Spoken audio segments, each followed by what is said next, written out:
সুপ্রিয় ভিউয়ার, আজকে আমি পাইনাপেলের একটা অন্যরকম একটু রেসিপি শেয়ার করব আপনাদের সাথে।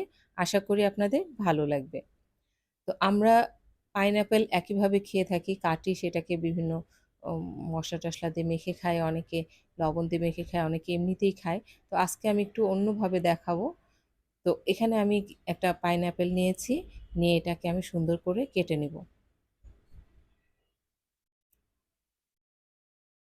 আপনারা দেখতে পাচ্ছেন আমি এটাকে ছিলে নিচ্ছি।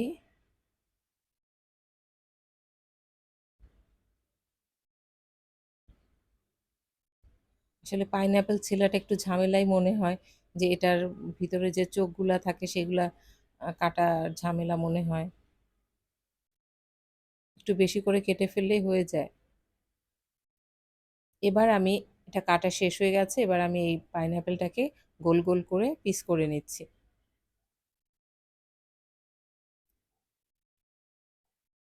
তো আমার কাটা হয়ে গেছে, আমি এটাকে একটা প্লেটের মধ্যে তুলে নিচ্ছি।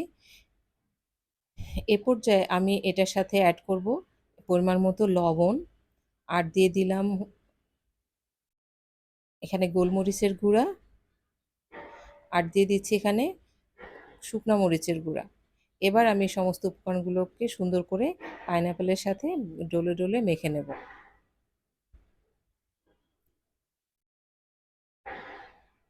আপনার আনারসটা যদি বেশি টক থাকে আপনি এখানে কিছুটা চিনিও অ্যাড করতে পারেন।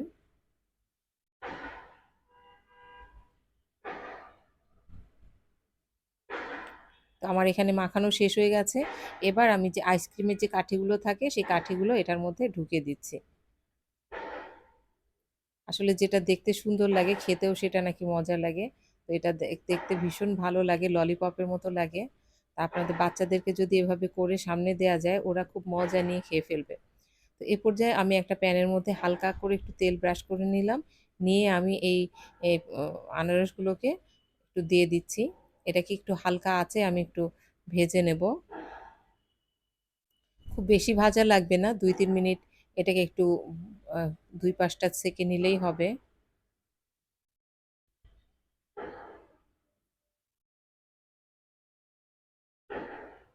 তো আমি এক পাশ হয়ে গেলে আর এক পাশটা উল্টে দিলাম, দিয়ে আমার এটা হয়ে গেছে। এবার আমি সুন্দর করে এটা তুলে নিচ্ছি। তো দেখতে পাচ্ছেন আমি এটাকে প্লেটে সার্ভ করছি।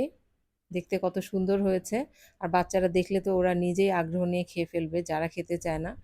তো আমার রেসিপিটা আজকে কেমন লাগলো, আজকে এখানেই শেষ করছি। আল্লাহ।